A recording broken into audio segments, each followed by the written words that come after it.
శాంతికుంజ్ పరమ పవిత్రమైన, శాశ్వతమైన, సనాతనమైన తీర్థస్థలి. కొన్ని స్థలాలను చిత్రీకరించడానికి క్యాన్వాస్ సరిపోదు. సరైన సందర్భాలు, ఉదాహరణలు కూడా దొరకవు. వివరించడానికి పదాలే ఉండవు. గంభీరమైన ఆశ్వాసన కల్పించే మౌనమే శరణ్యం. అటువంటి తీర్థస్థలమే శాంతికుంజ్. సంస్కృతి, ధర్మము, నమ్మకము, ఆత్మగౌరవాలతో తీర్చిదిద్దబడిన ఈ యుగ తీర్థము దేవభూమికి సింహద్వారం మాత్రమే కాదు, జ్ఞాన విజ్ఞానాలు, వృక్ష సంపద, ధర్మము, ఆధ్యాత్మికతల సమగ్ర ప్రపంచం. నిజానికి శాంతికుంజ్ అనేది ఒక పదం కాదు, ఒక స్థలం కాదు. అది ఒక శక్తి, విశాలమైన శక్తి, జ్ఞానము, ప్రకాశాలతో నిండిన నిలయం. శాంతికుంజ్కి తనదైన ఒక వికాస గాథ ఉంది. గంగమ్మ ఒడిలో పుట్టి పెరిగి నిరంతరం అభివృద్ధి చెందుతూ ఆర్యావర్తనంలో సర్వోత్తమ తీర్థస్థలిగా గౌరవం దక్కించుకుంది. శాంతికుంజ్ ఏ ఉద్దేశంతో స్థాపించబడింది, ఏ విధంగా రూపుదిద్దుకుంది, ఏ విధంగా సనాతన గౌరవాన్ని దక్కించుకుంది, ఇవన్నీ తెలుసుకోవడం చాలా ఆసక్తికరంగా ఉంటుంది. తెలుసుకోవడంతో పాటు యుగపురుషులైన పరంపూజ్య పండిత శ్రీరామ్ శర్మ ఆచార్య గారి సంకల్పాన్ని, నిష్టను, సృజనాత్మక వ్యక్తిత్వాన్ని కూడా అనుభూతి చెందవచ్చు. 2021లో స్వర్ణ జయంతి జరుపుకుంటున్న శుభతరుణంలో ఈ విషయాలు తెలుసుకోవడానికి ఇంతకంటే గొప్ప సందర్భం ఏముంటుంది? సనాతన హిందూ సంస్కృతిలో తీర్థస్థలాలకి పెద్ద పీట వేశారు. భారతీయ మహర్షుల సుదీర్ఘ తపశ్చర్య వల్ల పుట్టినటువంటి దివ్య ప్రాణశక్తితో నిండిన స్థలాలనే తీర్థస్థలాలు అంటారు. మనస్సు, ఆలోచనలు మరియు ఆత్మశుద్ధికి ఈ స్థలాలు దోహదపడతాయి. హిమాలయాల నీడలో గంగమ్మ ఒడిలో కొలువైన శాంతికుంజ్ వైదిక జీవన విధానానికి తార్కాణంగా నిలిచింది. వేదమాత గాయత్రి యొక్క వరపుత్రులు, ఈ యుగానికి విశ్వామిత్రులు అయిన పండిత శ్రీరామశర్మ ఆచార్య గారి ఆధ్యాత్మిక తపోశక్తి యొక్క అక్షయపాత్రగా వికసించిన ఈ నవయుగ గంగోత్రి వయం రాష్ట్రే జాగృయామ పురోహితాః అన్న వైదిక పరంపరని కార్యాన్వితం చేసింది. పుణ్యభూమి అయిన భారతావనిని శిఖరాలకు చేర్చడంలో ముఖ్య భూమికని నిర్వహించింది. అనూహ్యమైన ఆధ్యాత్మిక ప్రయోగశాల. 5 దశాబ్దాల క్రితం 1971లో హరిద్వార్ రైల్వే స్టేషన్కి సుమారు 7 కిలోమీటర్ల దూరంలో హరిద్వార్ ఋషికేశ్ మార్గమధ్యంలో గాయత్రీ తీర్థమైన శాంతికుంజ్కి శంకుస్థాపన జరిగింది. శంకుస్థాపనతో పాటే పరంపూజ్య గురువుగారు మేము మారుతాము, యుగం మారుతుంది అనే నినాదంతో విచారక్రాంతికి నాంది పలికారు. వారి తీవ్ర చైతన్యంతో అనుప్రాణితమైన ఈ తీర్థస్థలం మానవకోటికి ఆత్మిక జీవితాన్ని గడిపే ప్రేరణని నిరంతరాయంగా ఇస్తూనే ఉంది. కుల, మతాల సంకీర్ణ సాంప్రదాయాల నుండి ఎదిగి సరైన జీవించే కళని నేర్పిస్తోంది. దేశ నిర్మాణం కోసం అవసరమయ్యే అభినవ ప్రయోగాలు ఈ వినూత్నమైన ప్రయోగశాలలో జరుగుతూ ఉంటాయి. ఒక పక్క ప్రాచీన గురుకుల క్రమశిక్షణని పాటిస్తూనే మరోపక్క ధర్మ విజ్ఞానాలని సమన్వయం చేయగల ప్రయోగాలు కూడా కొనసాగుతుంటాయి. ఇక్కడ నిత్యం సాధనా శిబిరాలు, కౌన్సిలింగ్కి అవసరమైన ప్రశిక్షణ మరియు క్రమశిక్షణ ఎంత తీవ్రంగా ఇవ్వబడతాయంటే ఇందులో పాల్గొనే వారెవ్వరూ ఉట్టి చేతులతో వెళ్ళరు. పతంజలి, చరకుడు, సుశ్రుతుడు, ధన్వంతరి వంటి మహర్షుల పరంపర మనది. మనం వారి వారసులము. మనమంతా వారికి ప్రతినిధులము, ప్రతిరూపాలము, వారసులము. ఈ ఋషి పరంపరని కొనసాగించే వాహినియే ఈ శాంతికుంజ్. సాధనతో పాటుగా విద్య, ఆరోగ్యము, స్వావలంబన, పర్యావరణ సంరక్షణ, మహిళా జాగరణ, యువత ఉత్కృష్ట వ్యసనముక్తి వంటి ఎన్నో కార్యక్రమాలు ఇక్కడ జరుగుతూ ఉంటాయి. ఆధ్యాత్మిక చైతన్యాన్ని మేల్కొల్పడంతో పాటు మానవ జన్మకి ఉన్న గౌరవాన్ని అనుభూతి చెందడానికి కావలసినటువంటి మార్గదర్శనం కూడా శాంతికుంజ్ చేస్తుంది. అన్ని ధర్మాల వారు, అన్ని వర్గాల వారు వచ్చి ఇక్కడ సాధన చేస్తారు. ఆదర్శ జీవనానికి అవసరమైన శిక్షణని పొందుతారు. మనిషిని మానవత్వంతో ముడిపెడుతుంది శాంతికుంజ్. అఖిల విశ్వ గాయత్రి పరివార్ ప్రస్తుతం గౌరవనీయులు డాక్టర్ ప్రణవ్ పాండ్య మరియు శ్రద్ధేయ శైలదీది గారి నేతృత్వంలో ముందుకు సాగుతోంది. 50 సంవత్సరాల క్రితం పరంపూజ్య గురుదేవులు పండిత శ్రీరామ్ శర్మ ఆచార్యుల ద్వారా స్థాపించబడ్డ గాయత్రి తీర్థమైన శాంతికుంజు నేడు విశాలమైన వటవృక్షంగా పెరిగి భారతీయ సంస్కృతి, వైదిక జ్ఞాన విజ్ఞానాల అధ్యయనం కోసం నడుం కడుతోంది. శాంతికుంజ్ని జాగృత యువతీర్థంగా మలచిన ప్రత్యేకతలని ఒక్కొక్కటిగా ఇప్పుడు మనం గమనిద్దాం. సజల శ్రద్ధ, ప్రఖర ప్రజ్ఞ. సజల శ్రద్ధ, ప్రఖర ప్రజ్ఞ ఇవి రెండు ఈ తీర్థానికి శాశ్వతమైన శక్తి మూలకాలు. సాధుపుంగవుల ప్రభావంతో ఈ రెండు శక్తిధారలతో ప్రబలమై ఈ తీర్థస్థలం ప్రసిద్ధమై వికసిస్తోంది. యుగతీర్థమైన గాయత్రి తీర్థానికి కూడా ఇవే మూలాధారాలు. శాంతికుంజులో ప్రతిష్ఠింపబడ్డ ఈ ప్రఖర ప్రజ్ఞ సజల శ్రద్ధ స్థలము పండిత శ్రీరామశర్మ ఆచార్య మరియు వారి అర్ధాంగిని భగవతీదేవి శర్మల యొక్క జ్ఞాపికలు. గాయత్రి పరిజనులు వారిని పరమపూజ్య గురుదేవులు మరియు వందనీయ మాతాజీలుగా పూజిస్తారు. నేటికి కూడా ఆ ఋషియుగ్మం యొక్క ఉనికిని గాయత్రి పరిజనులు అక్కడ అనుభూతి చెందుతూ ఉంటారు. ఈ శక్తి కేంద్రం అంటే పరిజనులు, కార్యకర్తలకు ఎనలేని నమ్మకం. మహాప్రయాణం చేసిన ఇన్ని సంవత్సరాల తర్వాత కూడా సూక్ష్మ రూపంలో ఋషిసత్తా ఇక్కడే ఉండి అందరి కష్టాలని తీరుస్తున్నది. వారి జీవితాలను మెరుగుపరిచేందుకు ఎల్లప్పుడూ వెన్నంటే ఉంది. ఇక్కడ నిర్మింపబడ్డ ఈ సమాధి స్థలంలో గాయత్రి పరిజనులు తమ గురుసత్తాని ఆరాధిస్తూ ఉంటారు. परेशान मत होना, तेरे साथ तेरी माँ है, तेरा पिता है, बेटे परेशान मत होना, जरा भी हैरान मत होना, हम तुम्हारे साथ हैं ना, हम तुम्हारे सुख में साथी नहीं है, लेकिन आपके दुख में साथी हम जरूर हैं। हम आपको मनोबल देंगे, आपको सहारा देंगे, आपको हिम्मत देंगे, आपको बल देंगे, आपको प्रेरणा देंगे, ताकि उस संकट की घड़ी को आप झेल सकें। पारिवारिक हो चाहे आपकी व्यक्तिगत जो भी हो, हर किसी में हम आपको बल और शक्ति आपको हमेशा देते हुए चले जाएंगे।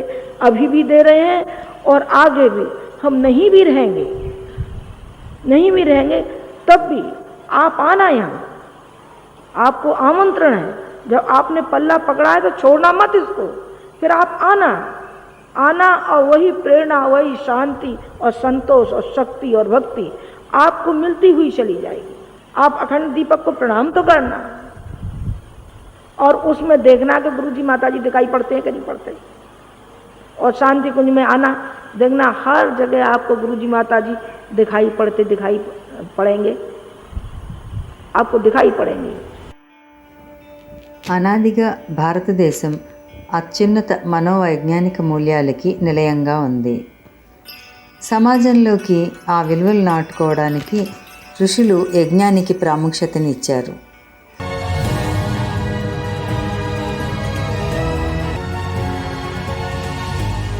అందుకే యజ్ఞాన్ని భారతీయ సంస్కృతికి మూలాధారంగా భావిస్తారు.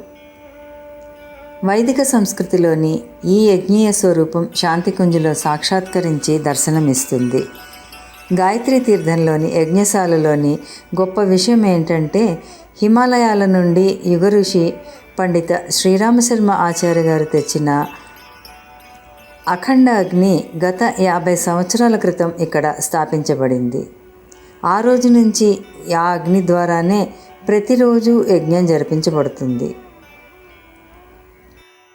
ఉజ్వల భవిష్యత్తు కావాలని ప్రార్థిస్తూ వేల కొద్దీ గాయత్రి పరిజనులు యజ్ఞవేదికలో ఆహుతులు సమర్పిస్తుంటారు. యజ్ఞీయ జీవిత విధానం నేర్పించడానికి తగిన ప్రశిక్షణని పొందుతారు. हमारे यहाँ यज्ञशाला की कैसी सुंदर व्यवस्था है, कैसा वैज्ञानिक अनुसंधान होता है, और ये देखेंगे कि यज्ञ परंपरा के बारे में यज्ञ को, जो लोग अब तक ये कहते रहते थे कि इसमें लकड़ी जलाई जाती है, सामान जलाया जाता है, कार्बन डाइऑक्साइड गैस पैदा की जाती है, नुकसान किया जाता है, उनको आप देखिए इनका मुंह बंद करने के लिए कि यहाँ यज्ञीय परंपरा को किस तरीके से वैज्ञानिक ढंग से बनाने के लिए हमारी लेबोरेटरी और प्रयोगशाला है। हम अध्यात्म और विज्ञान, देव और दानव दोनों को मिला करके समुद्र मंथन का कोशिश करते हैं और ये बताते हैं क्या करना चाहिए और क्या नहीं करना चाहिए। सप्तऋषि क्षेत्रम।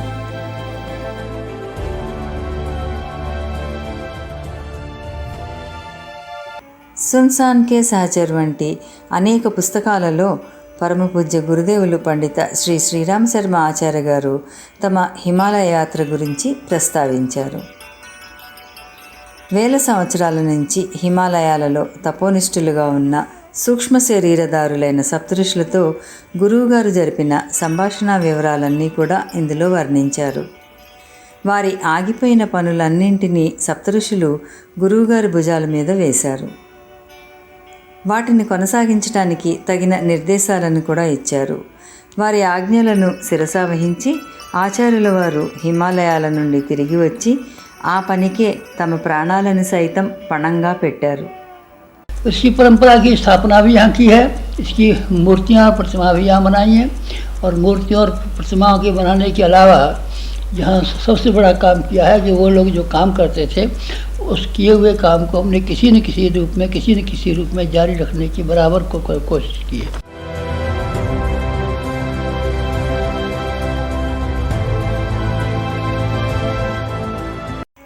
సప్తఋషుల ఆందోళనలను శాంతికుంజ్ ప్రాంగణం నుండి ముందుకు నడిపి వారికి గుర్తుగా వారి విగ్రహాలని స్థాపించారు.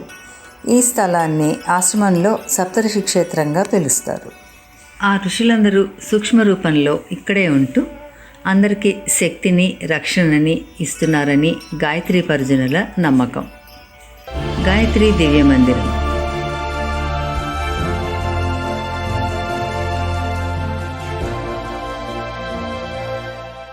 ఆధ్యాత్మిక ఉన్నతి కోసం సనాతన హిందూ సాంప్రదాయం విగ్రహారాధనని ప్రోత్సహిస్తుంది. ఇష్టదైవం యొక్క గుణాలని మన జీవితాలలో అవలంబించుకునేందుకు నిరంతర ప్రేరణ తెచ్చుకుంటూ వారి అనుగ్రహాన్ని సాధించాలి. विश्वामित्र ऋषि जो गायत्री के दृष्टा माने जाते हैं, उन्होंने भी अपनी तपश्चर्या यही की जहाँ की गायत्री का ये स्थान बना, यह गायत्री मंदिर बना हुआ है। हमने उस स्थान को बहुत महत्व दिया है। विश्वामित्र ऋषि भी तब इसी स्थान पर कहते थे। हमने ठीक चुनकर के ऐसा भारतवर्ष में दूसरा स्थान नहीं मिल सकता था, यहाँ हमने वो स्थान बनाया है। గాయత్రి ఆలయం నుండి ఈ దివ్య ప్రేరణ కలుగుతూ ఉంటుంది. ఆలయానికి పక్కన దారి తప్పిన దేవత ఆలయం ఉంది. మనిషి స్వయంగా ఒక దేవత. తన సద్గుణాలని, ఆత్మిక శక్తులని మేల్కొల్పుకొని దైవ సమానంగా మారిపోతాడు అని గురువుగారు బోధించారు.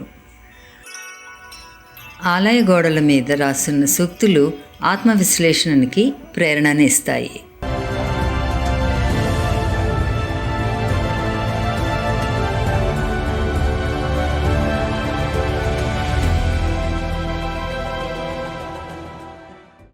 అఖండ దీపం.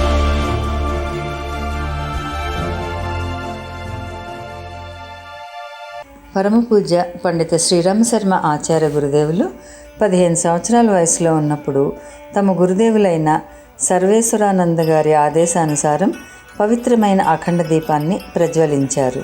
रामचंद्र जी के भी दो गुरु थे, एक का नाम विश्वामित्र था और एक का नाम वशिष्ठ जी था। दो गुरु थे। हमारे भी दो गुरु हैं। एक कौन से हैं? एक हिमालय पर रहते हैं, नंगे रहते हैं, सूक्ष्म शरीर है उनका, स्थूल शरीर स्थूल नहीं है, सूक्ष्म शरीर है। वो वहाँ आए हमारे घर, उनका सूक्ष्म शरीर, और उनने कहा 15 वर्ष की उम्र हो गई, तो 15 वर्ष की उम्र हो जाने पर उनने कहा कि हम तुझे गायत्री की दीक्षा देंगे। तो हमने कहा कि हम गायत्री की दीक्षा तो ले आए हैं, मालवी जी ने दे दी थी। उन्होंने कहा नहीं, हम दूसरी दीक्षा देंगे, हम दूसरी दीक्षा देंगे। क्या तुम्हें क्या आप भी दे दीजिए। उन्होंने पहले 3 जन्मों के हाल दिखाए हमारे, और 3 जन्मों के हाल दिखाने के बाद में हमारा विश्वास हो गया कि यही हमारे गुरु हैं और इन्हीं को समर्पण करना चाहिए। 1926 వసంత పంచమి నుండి వెలుగుతున్నటువంటి ఈ అఖండ దీపం నేటికి తన దివ్య ప్రకాశాన్ని వెదజల్లుతోంది. ఆచార్యుల వారు ఈ పవిత్ర అఖండ దీప సాన్నిధ్యంలో 24 లక్షల గాయత్రి మంత్ర జపంతో కూడిన 24 మహాపురస్చరణలని చేశారు. ఈ విశాలమైన గాయత్రి కుటుంబానికి పునాదిని వేశారు. గాయత్రి పరివార్ ఆర్జించుకున్న వరాలన్నిటికీ మూలం ఈ అఖండ దీపమే అన్నారు గురుదేవులు. అఖండ జ్యోతి యొక్క దివ్య దర్శనం చేసుకుంటే చాలు మనసులో దివ్య ప్రేరణ మరియు శక్తి సంతరించుకుంటాయని ఇక్కడికి వచ్చే శ్రద్ధాళువులు నమ్ముతారు. దేవాత్మ హిమాలయాలు.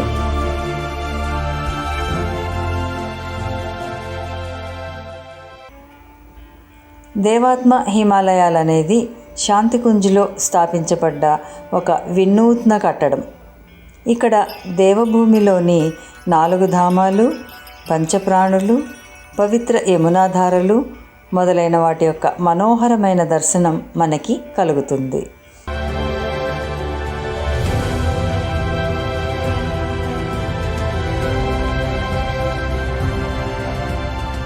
సనాతన హిందూ సంస్కృతి ప్రకారం హిమాలయాలను ఆధ్యాత్మిక శక్తి కేంద్రంగా చెప్తారు. అనాదిగా తపోనిష్ఠులైన మహర్షుల మండలి అక్కడ ఉందని నమ్మకం.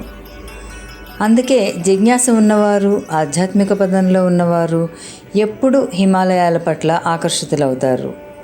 ఆచార్యుల వారు కూడా తమ గురువుగారి మార్గదర్శనంలో ఎన్నోసార్లు హిమాలయాలకు వెళ్ళి ఆధ్యాత్మిక విభూతుల దివ్య సంపదని పొంది తిరిగి వచ్చారు. ఆధ్యాత్మిక మార్గంలో పయనించే ప్రతి ఒక్కరూ హిమాలయ యాత్ర చేసే ప్రయత్నం చేయాలని అంటారు ఆయన. సాధకుని అంతస్తులోని దివ్యశక్తులకి పోషణ లభిస్తుంది. శాంతికుంజ్లో దేవాత్మ హిమాలయాలని స్థాపించటంలోని మర్మం కూడా అదే. हमने हिमालय का एक मंदिर बनाया है, जैसा कि मंदिर सारे हिंदुस्तान भर में कहीं नहीं है। ये उसका प्रतीक बनाया है। हिमालय की मूर्ति यहाँ बनाई है, हिमालय का मंदिर बनाया है, ऋषि परंपरा बनाई है। ऋषि यहाँ क्या करते थे? हिमालय माने ऋषि, ऋषियों के रहने का स्थान। सारे के सारे ऋषि यही हुए हैं। जितने भी ऋषि हुए हैं, गायत्री के 24 अक्षर हैं और 24 ऋषि थे, वो 24 के 24 ऋषि इसी स्थान पर हुए हैं। कहाँ? हिमालय में। और हमने हिमालय की परंपरा को, हिमालय को का मंदिर ही यहाँ एक बनाया नहीं है, अभूतपूर्व। इसको अभूतपूर्व कहिए। हिंदुस्तान भर में कभी किसी कल्पना नहीं आई कि हिमालय देवात्मा हिमालय है, इसका भी मंदिर बनाना चाहिए। कोई नहीं बना सका, हमने बनाया। हमें हिमालय पर बुलाया गया है हमारे गुरु ने बैटरी चार्ज करने के लिए। आपको जब कोई भी अपनी बैटरी चार्ज करनी हो तो आप यहाँ आना। हम चाहे रहते हो चाहे न रहते हो, हम यहाँ रहेंगे नहीं, ऐसी बात नहीं है। हम यहाँ हमेशा रहेंगे। హరితవన మందిరాలు.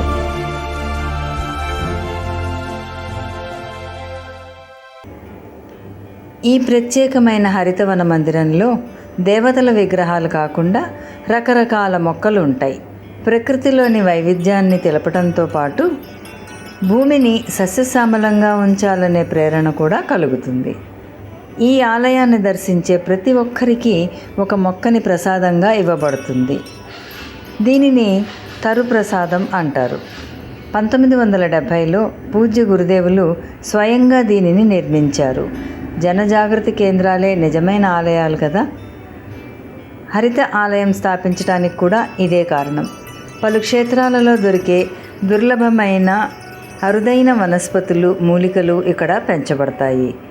వీటిని పరిచయం చేయడంతో పాటు వాటి గుణాల గురించి, ఉపయోగించే విధానం గురించి కూడా విధిగా శిక్షణను ఇస్తారు.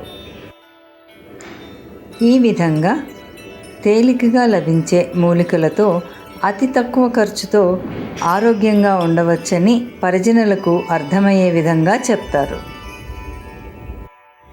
సాహిత్య దిగ్దర్శనం.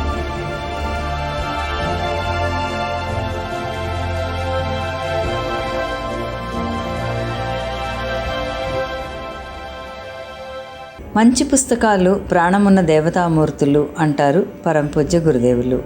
వాటి ఆరాధనతో తక్షణం ప్రకాశం విస్తరిస్తుంది, ఇంకా ఉల్లాసము కలుగుతుంది. ఈ దృక్పథంతోనే గురువుగారు విచారక్రాంతి అభియానానికి నాంది పలికారు.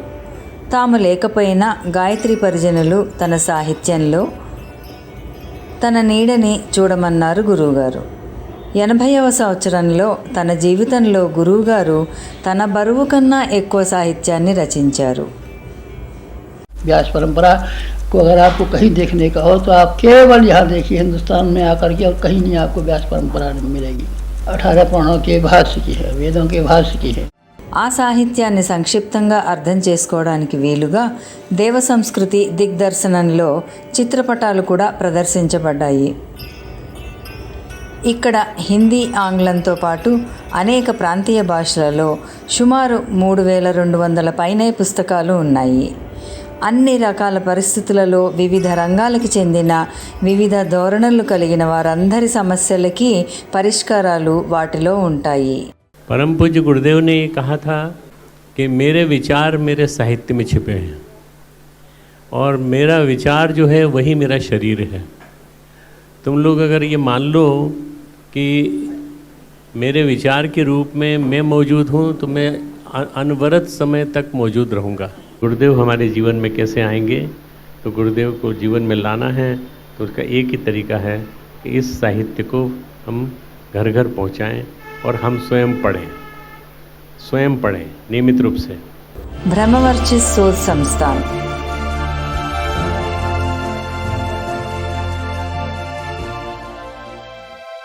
సరైన వైజ్ఞానిక మరియు ఆధ్యాత్మిక స్థితిని బట్టే మనిషి భవిష్యత్తు ఆధారపడి ఉంటుంది అని అంటారు స్వామి వివేకానంద. ఏ విధంగా అయితే విజ్ఞానం ధర్మం ద్వారా మానవత్వం గురించి తెలుసుకోవాలో అదేవిధంగా ధర్మక్షేత్రంలో కూడా వైజ్ఞానిక పద్ధతుల ప్రయోగాన్ని నేర్చుకోవాలి. ఈ నవయుగ అవసరం పరంపూజ్య గురుదేవులకి బాగా తెలుసు. కాబట్టే జీవితం అంటే ఆత్మిక మరియు భౌతిక తత్వాల కలయిక అంటారు వారు. విజ్ఞానం మరియు ఆధ్యాత్మికం రెండూ వేరువేరు కాదు, ఒకదానికొకటి పూరకాలు. అందుకే ధర్మాన్ని విజ్ఞానం అనే గీటురాపై సానపెట్టడానికి 1979లో బ్రహ్మవర్చస్ శోధ్ సంస్థానికి పునాది వేశారు. తనదైన ఉల్లాసభరితమైన ప్రత్యేకతల వల్ల బ్రహ్మవర్చస్ శోధ్ సంస్థాన్ నేడు ప్రపంచ స్థాయిలో ప్రఖ్యాతిని గాంచింది. గౌరవనీయ డాక్టర్ ప్రణవ్ పాండ్య గారు దీనికి నిర్దేశకులు. వారి నేతృత్వంలో పెద్ద సంఖ్యలో నేటికి నిష్ఠావంతులైన విద్వాంసులు వైజ్ఞానిక ఆధ్యాత్మికం మీద పరిశోధన మరియు సంపాదకీయ పనులలో మునిగి ఉన్నారు.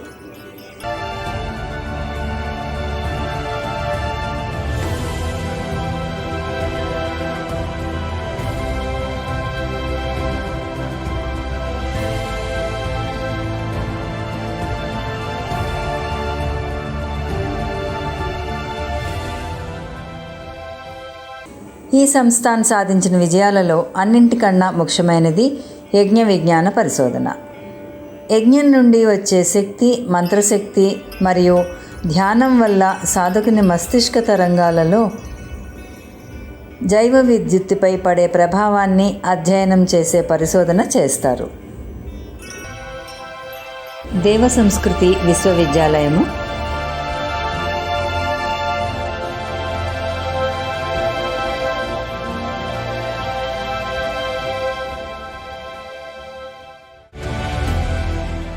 ఏడవ శతాబ్దంలో భారతదేశానికి వచ్చిన ప్రసిద్ధ చైనా యాత్రికుడు హ్యూన్ సాంగ్ తన వృత్తాంతంలో భారతదేశ భాగ్యం దాని విద్యాలయాలు మరియు విశ్వవిద్యాలయ తరగతులలో నిర్మించబడుతోంది అన్నారు.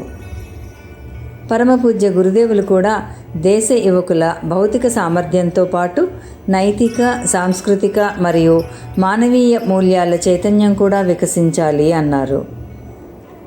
శ్రేష్టమైన పౌరులు, గొప్ప దేశభక్తులు, విద్వాంసులతో పాటు మహామానవులుగా మార్చాలన్న పండిత శ్రీరామశర్మ ఆచార్య గారి కలని సాకారం చేస్తూ 11 ఏప్రిల్ 2002న దేవ సంస్కృతి విశ్వవిద్యాలయ స్థాపన చేయబడింది.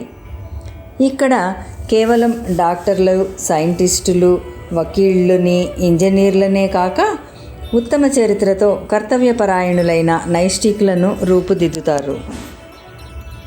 शांति कुंज हरिद्वार को उन्होंने प्रज्ञा अरण्यक के रूप में विकसित किया ताकि भारतीय संस्कृति की जो रीढ़ है, तीर्थ परंपरा, उसके पुरातन स्वरूप को यहाँ देखा जा सके और उसका जो महात्म्य कहा गया है उसको प्रत्यक्ष अनुभव किया जा सके। यहाँ पर व्यक्ति आए तो उसको लगे कि हम जीती जागती भारतीय संस्कृति को महसूस कर रहे हैं। इसीलिए यहाँ पर जो नित्य यज्ञ की परंपरा है, अखंड दीपक की परंपरा है, गायत्री मंदिर है, यहाँ पर देवात्मा हिमालय है, माँ गंगा का जो है मंदिर है, हिमालय की प्रखरता, गंगा की पवित्रता, इन सब का प्रतिनिधित्व करने वाले भगवान परशुराम, भगीरथ की दिव्य प्रतिमाएं हैं, पूरा सप्तऋषि का क्षेत्र है, जड़ी बूटी का उद्यान है, यज्ञ के ऊपर उच्च स्तरीय अनुसंधान का केंद्र अभी अभी स्थापित भी हुआ, गायत्री विद्या का यहाँ पर गहन अवगाहन संभव है। सारी की सारी विशेषताएं गुरुदेव ने कहा कि इस शांति कुंज के तीर्थ के अंदर प्रवेश करते से ही व्यक्ति महसूस कर सकता है। हमारे YouTube चैनल शांति कुंज वीडियो गायत्री परिवार को सब्सक्राइब करें एवं बेल आइकन जरूर दबाएं ताकि गायत्री परिवार की विभिन्न गतिविधियों की जानकारी आपको मिलती रहे।